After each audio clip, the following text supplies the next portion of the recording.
تمہارے باپ کا بھی اس معاملے میں ہاتھ ہے۔ رانیہ حیران ہو گئی۔ مونٹے نے ایسی بات کرنے کی ہمت کی، یہ یقینی طور پر بے بنیاد نہیں ہوگی۔ یہ معاملہ مجھے واقعی معلوم نہیں۔ تنویر نے رانیہ کی طرف دیکھا۔ کیا تم اور صبرین یہ نہیں جانتی کہ مونٹے اور جیمیسن کارٹر اکٹھے کام کرتے ہیں؟ کیا یہ اس کے لیے گڑھا کھودنے جیسا نہیں ہے؟ تمہیں یہ کیسے پتا؟ رانیہ نے اس کی طرف نظر ڈالی۔ شہزام نے بتایا تھا۔ ہاں، تنویر نے سر ہلایا۔ جب مجھے معلوم ہوا کہ تم رانیہ ہو تو سمجھ گیا کہ تم شاید ایلیزا کا بدلہ لینا چاہو گی۔ میں نے ایلیزا کا بدلہ لینا تھا، مگر وقت پہلے میچ نہیں ہوا۔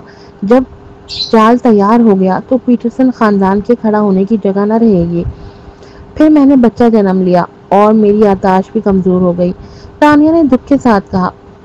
اس بار مونٹے نے برسوں میں کافی پیسہ کمایا ہوگا اور حیران کو نہیں ہوگا اگر اس نے کچھ لوگ ساتھ ملا لیے ہوں۔ میرے باپ اور مونٹے کے باپ کا اچھا تعلق ہے، اور جو مونٹے نے کہا وہ شاید سچ ہو۔ تنویر بولا۔ وہ واقعی اپنے باپ کے بارے میں اتنا الجھا ہوا نہیں توقع کرتا تھا۔ دوسرے الفاظ میں وہ افرا ہوا تھا۔ برسوں میں لغاری خاندان کی تیز ترقی پر انحصار کرتے ہوئے وہ اب قانون کی حد کو چیلنج کر سکتا تھا۔ تنویر نے فوراً کائڈن کو فون کیا اور کہا کہ وہ پتہ کرے کہ کیا اس کے باپ نے پیٹرسن خاندان کے ساتھ تعاون کیا ہے۔ اگر لغاری خاندان واقعی شریک ہے تو کیا ہوگا؟ رانی نے پوچھا۔ یہ سوال مجھے نہیں، تم سے پوچھا جائے۔ تم نے یہ گڑھا کھودا ہے۔ تنویر نے اسے گھورا۔ رانیہ نے ماتھا چڑھایا۔ میں نے ایلیزا کے جسم کو استعمال کر کے اس کا بدلہ لیا۔ یہ میں اس کے لیے کر سکتی تھی۔ مونٹے کو سزا ملنی چاہیے۔ میں تمہارا ساتھ دوں گا۔ تنویر نے اس کا ہاتھ چھوا اور سر ہلایا۔ ایلیزا نے بھی جو کچھ پایا ہے، اگر وہ نہ ہوتی تو تم واپس میرے پاس نہ آتی۔ اس لیے جو بھی کرو گی میں تمہاری مدد کروں گا۔ رانیہ چونک اٹھی۔ مگر تمہارا باپ؟ جس لمحے اس نے میرے خلاف سازش کی وہ میرا باپ نہیں رہا۔ علاوہ ازیں اس نے خود قانون کو چھوا ہے۔ اسے اپنے عمل کی قیمت ادا کرنی چاہیے۔ تنویر نے کہا۔ رانیہ بولی۔ یہ تو وہی بات ہے، مگر تمہاری ماں کی صحت خراب نہیں ہے۔ اگر تمہارا باپ جیل جائے تو وہ مزید دباؤ میں آ جائے گی۔ میں نے ماں کی صحت کے لیے ان برسوں میں بہت کچھ برداشت کیا ہے۔ بطور بیٹا میں نے پوری کوشش کی، مگر ڈر ہے کہ اس نے شاید کبھی میری طرف خیال ہی نہیں کیا، اور شاید میں اس کی نظر میں سنڈی جتنا بھی اچھا نہیں ہوں۔ تنویر خود پر ہنسا اور بولا۔ ہر کسی کی اپنی زندگی ہے۔ اگلی زندگی میں بس تم اور ایلی کا خیال رکھنا چاہتا ہوں، اور باقی سب کچھ مجھے عزیز نہیں۔ رانیہ اس پر ہمدردی محسوس کرنے لگی۔ اسی طرح مت دیکھو۔ تنویر نے اس کا ہاتھ پکڑا اور قدم بڑھاتے ہوئے کہا۔ کیا میں نے تمہیں بتایا تھا کہ جب میری ماں حاملہ تھی تو وہ جڑواں بچوں کے ساتھ حاملہ تھی؟ بس میرا جڑواں بھائی سانس کے ساتھ پیدا نہیں ہوا۔ ڈاکٹر نے کہا کہ اسے غذائیت جذب نہیں ہوئی، مگر میرے والدین ہمیشہ کہتے رہے کہ میں اتنا بے رحم ہوں کہ میں نے ماں کے پیٹ میں اپنے جڑواں بھائی کی ساری غذائیت جذب کر لی اور اسے کچھ نہ دیا۔ رانیہ کو واقعی اس بات کا علم نہیں تھا۔ وہ ہمیشہ سمجھتی تھی کہ وہ تنویر کو اچھی طرح جانتی ہے، مگر اسے احساس ہوا کہ وہ اتنا نہیں جانتی جتنا سمجھتی تھی۔ تنویر کی باتیں سن کر وہ بس اس کا ہاتھ اور زیادہ مضبوطی سے دبا سکی۔ ماں بننے کے بعد اسے یہ سوچ کر اور زیادہ ڈر لگنے لگا کہ اگر والدین بچپن سے ہی اس کے بارے میں ایسا سوچتے تو دل پر کتنا زخم لگتا۔ اگرچہ میں مانتی ہوں کہ تم کبھی کبھی کافی سخت دل ہو، رانیہ نے کہا، لیکن پیٹ میں جو کچھ ہوا وہ تمہارے بس کی بات نہیں تھی۔ اس وقت تمہاری آنکھیں تک نہیں کھلی تھی، تمہیں معلوم بھی نہیں تھا۔ اس کا الزام تم پر کیسے آ سکتا ہے؟ تنویر نے خود پر ہنستے ہوئے کہا۔ کچھ باتیں میں بڑا ہونے کے بعد اور طب پڑھنے کے بعد سمجھ پایا۔ ایک بچے اور جڑواں بچوں کی غذائی ضرورت بالکل مختلف ہوتی ہے۔ اس وقت میری ماں کی صحت بھی اچھی نہیں تھی، اسے اکثر کہہ آتی تھی۔ نتیجہ یہ ہوا کہ غذائیت دونوں بچوں کے لیے کافی نہیں تھی۔ ایک بچے نے جینے کی جبلت کے تحت پوری کوشش کی کہ زیادہ سے زیادہ غذائیت جذب کرے، اور دوسرے کے حصے میں کچھ نہ آیا۔ تو تنویر نے آگے کچھ نہ کہا، مگر رانیہ سب سمجھ گئی۔ اکیلا بچہ اگر جینے کے لیے کوشش کرے تو یہ کوئی غلط بات نہیں۔ رانیہ نے کہا، اگر رحم مادر میں بھی صورتحال کو سمجھ کر بچہ فیصلہ کر لے تو وہ انسان نہیں بلکہ کوئی عجیب سا وجود ہوگا۔ رانیہ کی بات پر تنویر ہنس پڑا. اس نے جھک کر اس کے ماتھے پر ہلکا سا بوسہ دیا. شکریہ مجھے تسلی دینے کے لیے. اب میں بہت بہتر محسوس کر رہا ہوں. رانیہ اس کے بوسے پر چونک اٹھی. ہوش آنے پر جھنجلا گئی. وہ تنویر جیسے آفت کو کیسے تسلی دے سکتی تھی؟ چاہے وہ دونوں ساتھ ہوں بھی اتنی ہمدردی تو نہیں ہونی چاہیے تھی.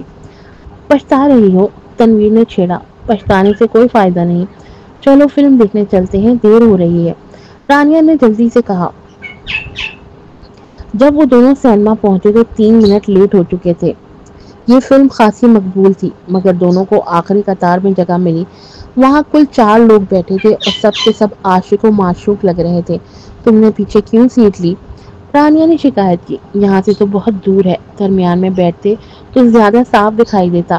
تم بھول گئی؟ تنویر نے اس کے کان میں سرگوشی کی. جب ہم نے پہلی بار فلم دیکھی تھی تو بھی ہم نے آخری قطار ہی لی تھی. رانیہ چونک گئی. کچھ باتیں غور سے یاد کی جائیں تو صاف نظر آتی ہیں. اس وقت وہ صرف 17 برس کی تھی اور تنویر اسے فلم دکھانے لایا تھا. اس نے کہا تھا کہ آخری قطار میں کوئی دھیان نہیں دیتا اگر 2 لوگ بوسہ لیں. اگرچہ اس وقت رانیہ بظاہر سنجیدہ تھی مگر اندھیرے میں اس کا پورا چہرہ شرم سے لال ہو گیا تھا. محبت کے ابتدائی دن تھے. دونوں رومانی فلم دیکھ رہے تھے. کہانی کیا تھی یہ یاد نہیں.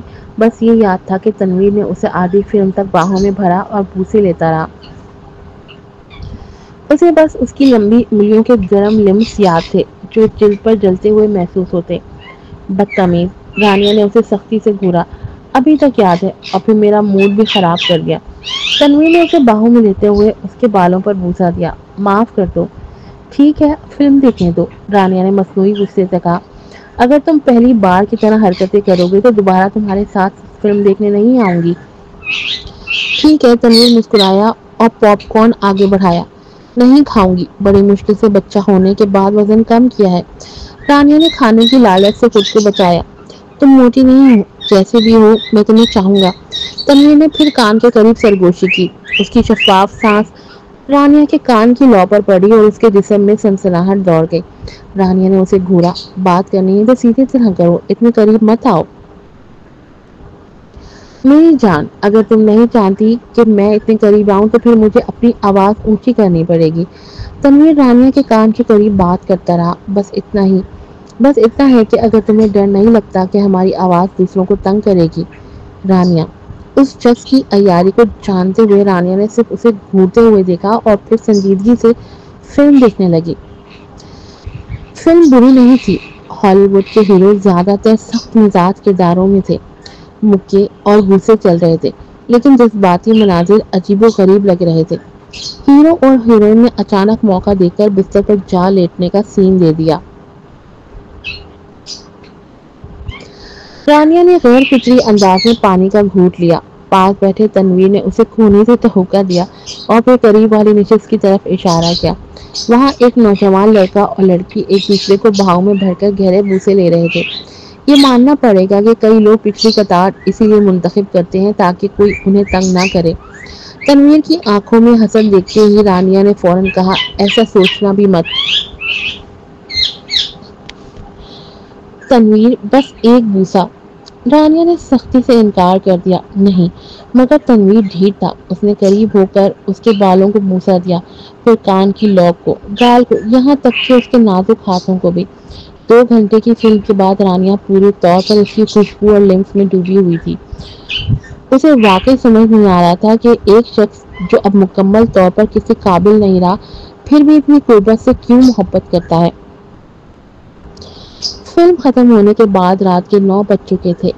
بھیڑ کے پیچھے چلتے ہوئے تنویر نے پوچھا. چلو ایلی کے لیے 2 جوڑے کپڑے اور جوتے خرید لیں. رانیہ جو بیٹے کو دیکھنے کے لیے بے چین تھی رک گئی. یہ سن کر وہ تنویر کے ساتھ قریبی موجود مادر و طفل کی دکان میں داخل ہو گئی. اصل میں تو بچے کے لیے کافی کپڑے تھے مگر رانیہ کے پاس پیسوں کی کمی نہیں تھی اور جب وہ اپنے بیٹے کے لیے کچھ اچھا دیکھتی تو خریدنے کا دل کرتا. دکاندار قریب آ گئی اور مسکرا کر پوچھا. آپ دونوں بیٹے کے والدین ہیں یا بیٹے کے؟ رانیہ نے خاموشی اختیار کی لیکن تنویر فوراً بول پڑا. بیٹا. دکاندار. کتنے مہینے کے ہیں؟ تنویر. 3 مہینے سے زیادہ. دکاندار ہنسی. پھر تو آپ کی بیوی بہت جلدی ٹھیک ہو گئی؟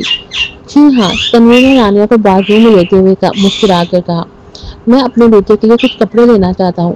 چونکہ وہ دونوں ماسک پہنے ہوئے تھے مگر مرد کے ہاتھ میں پہنی گھڑی کافی قیمتی تھی، اسے دکاندار نے بڑے جوش سے بچوں کے مختلف کپڑے، جوتے، کھلونے، بوتلیں اور ڈائپر سب کچھ تجویز کیا۔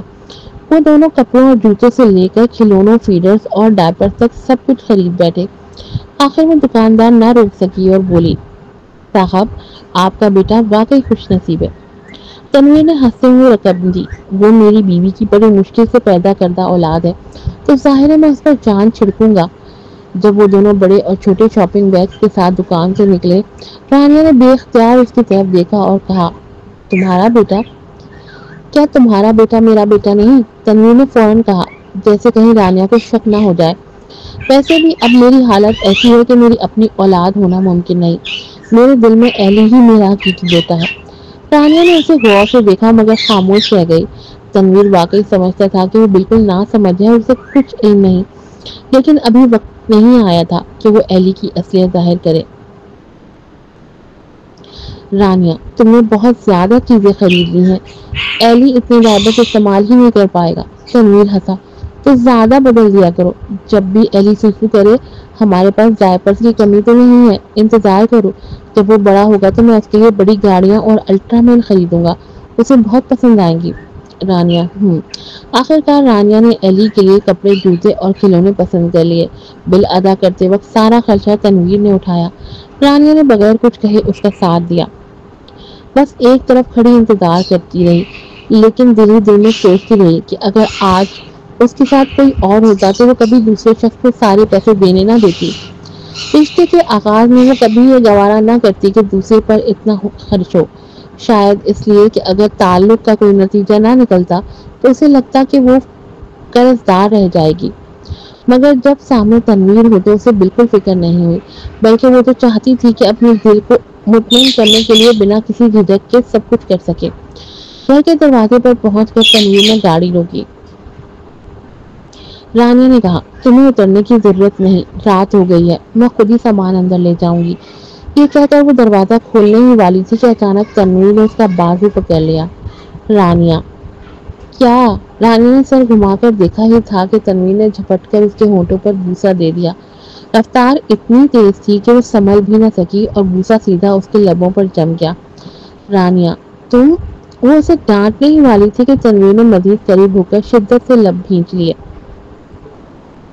یہ اس کا پہلا بوسہ اور پہلی قربت تھی جب سے اسے یقین ہوا تھا کہ ایلیزا ہی اس کی رانیہ ہے۔ تنویر کو لگا کہ اس کا بکھرا ہوا دل آخرکار جوڑ دیا گیا ہے۔ وہ بھرائی ہوئی آواز میں بولا، رانیہ۔ رانیہ کا چہرہ سرخ ہو گیا، اس نے فوراً تنویر کو زور سے دھکیل دیا اور چھوٹا سا چہرہ سکیڑ کر بولی، تنویر، کس نے تمہیں اجازت دی تھی مجھے چومنے کی؟ میں نے کب ہاں کی؟ تم بڑے ہی عیاش بھوکے پیاسے کی طرح کیوں لپکے تھے؟ تنویر نے اس کا شرم سے سرخ چہرہ دیکھ کر لبوں پر مسکراہٹ پھیلائی، میں تو کچھ کر بھی نہیں سکتا، پھر بھوکا بھوت کیسے ہوا؟ رشتے میں ایک بوسہ لینا بالکل فطری بات ہے۔ تنویر نے اس کی پیشانی پر بوسہ دیتے ہوئے نرم لہجے میں کہا، رانیہ، میں تم سے محبت کرتا ہوں، اس زندگی میں صرف ایک بار محبت کی ہے اور آئندہ بھی بس تم سے ہی کرتا رہوں گا۔ رانیہ کو جواب نہیں سوجا۔ آخرکار وہ غصے میں گاڑی سے نکل گئی اور بھاگتے ہوئے گھر کے اندر چلے گئی۔ گھر پہنچنے پر یاد آیا کہ وہ اپنا سامان تو لانا بھول گئی ہے، سوچا کل ہی واپس لے آئے گی۔ جب وہ غسل کرنے گئی اور آئینے میں اپنا سرخ چہرہ دیکھا تو خود ہی چونک گئی، کیا یہ واقعی وہی پرانی رانیہ ہے؟ ادھر تنویر گھر پہنچا، اس کے ہونٹوں پر اب بھی ہلکی سی مسکراہٹ تیر رہی تھی۔ کائیڈر نے دیکھ کر ہنستے ہوئے کہا، ینگ ماسٹر لگاری، لگتا ہے آج مس ایلیزا کے ساتھ آپ کی ملاقات بہت اچھی گزری۔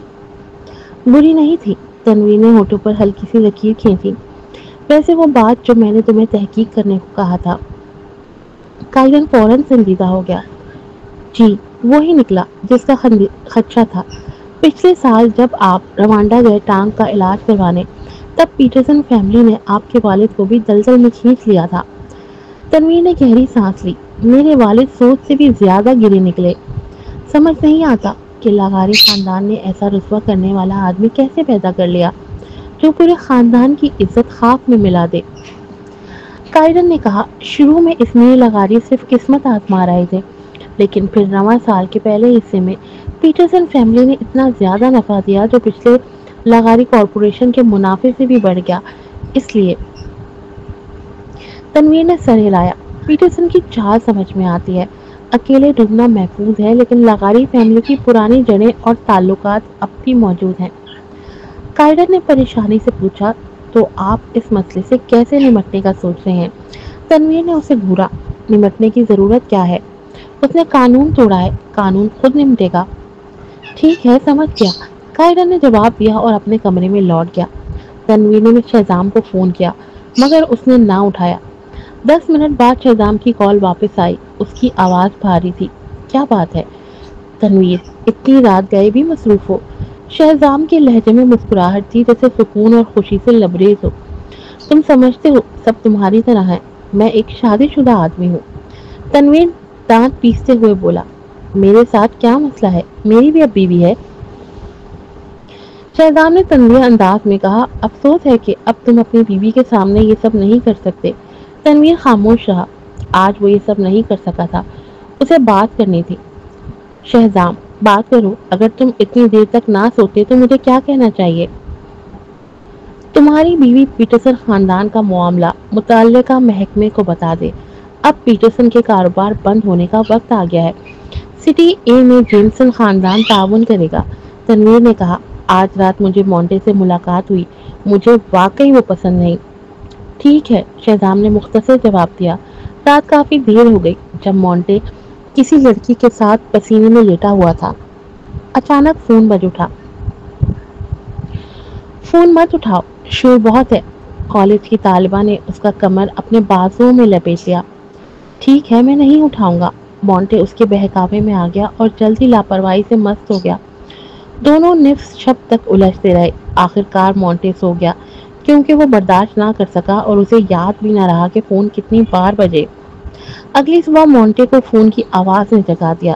جیسے ہی مونٹے غصے میں اٹھا اور فون اٹھایا، اس نے بھڑکتے ہوئے کہا، کون ہے؟ صبح سویرے اتنا شور کیوں ہے؟ مونٹے، میں تمہاری ماں ہوں۔ اندر سے ایک روتی ہوئی آواز آئی، میں نے کل رات تمہیں کتنا فون کیا تھا، تم نے اتنے کالز کیوں نہیں اٹھائے؟ ماں، کیا ہوا؟ مونٹے رونے کی آواز سن کر پریشان ہوا۔ کیا گھر میں کچھ ہوا ہے؟ تمہارے باپ کو آدھی رات کو پولیس لے گئی۔ ایسٹریلا پیٹرسن روتے ہوئے بولی، پولیس صبح سویرے ہمارے گھر آئی اور کہنے لگے کہ ہمارے ہوٹل کا لین دین بین الاقوامی جوئے اور منی لانڈرنگ کے کیس سے جڑا ہوا ہے۔ ایسی کچھ باتیں تھیں جو ایسٹریلا نے بیان نہ کی، مگر مونٹے اچھی طرح جانتا تھا کہ یہ ممکن ہے ان کی کالز پہلے ہی نگرانی میں آ چکی ہوں۔ اس کا دل اچانک ڈوب گیا۔ اسے فوراً یاد آیا کہ وہ کل رات تنویر اور رانیہ سے ملا تھا۔ یہ اتنا بڑا اتفاق نہیں ہو سکتا کہ ملاقات کے اگلے دن ہی کچھ واقع ہو جائے۔ اس نے وہ بات یاد کی جو تنویر نے کہی تھی۔ مونٹے نے غصے میں پاگل کہا، ماں تم گھر میں پڑ رہو، میں فوراً آ جاتا ہوں۔ فکر نہ کرو، ابو بے قصور ہے۔ ہماری پیٹرسن فیملی کسی غیر قانونی کام میں ملوث نہیں۔ فون بند کر کے مونٹے جلدی سے کپڑے پہن کر باہر نکلا۔ جانم، کہاں جا رہے ہو؟ میں نے ناشتہ لے کر آیا ہاں۔ وہ کالج اسٹوڈنٹ دروازے پر نرم انداز میں کھڑی تھی، ہاتھ میں ناشتہ لیے ہوئے۔ مونٹے کو یاد آیا کہ کل رات اس نے گھر کے فون اس لیے نہیں اٹھائے کیونکہ وہ اس لڑکی کے ساتھ تھا۔ اسے ناگہانی غصہ اس میں اٹھا اور اس نے اسے زور سے دھکا دے دیا۔ چلی جاؤ، تم میرے کاروبار کی بات میں تاخیر کر رہی ہو۔ کالج کی لڑکی بے دردی سے گر پڑی۔ مونٹے اب پہلے جیسا مزاج میں نہیں رہا تھا۔ اس نے جلدی سے کپڑے سنبھالے اور جیسے ہی وہ لفٹ سے باہر نکلا، ایک گاڑی تیزی سے اس کے سامنے رکی۔ اس کا اسسٹنٹ بیگ لیے دوڑا آیا۔ باس، ماں نے کہا ہے کہ تم فوراً واپس نہ جاؤ، ابھی کسی طرح اس سٹی اے سے نکلنے کا انتظام کرو۔ یہ لو تمہارا پاسپورٹ، شناختی کارڈ اور نقد رقم، تمہیں فوراً جانا چاہیے۔ مونٹے نے انکار کیا، نہیں میں کیوں بھاگوں؟ پولیس تفتیش کرے گی مگر ہم سٹی ایچ میں بہت احتیاط سے کام کرتے ہیں اور جو ہمارے ہوٹل میں شرطیں لگانے آتے ہیں وہ اتنے بیوقوف نہیں کہ خود تسلیم کر لیں۔ اسسٹنٹ بے چینی سے بولا، مجھے معلوم ہوا ہے کہ سٹی اے میں جیمسن خاندان نے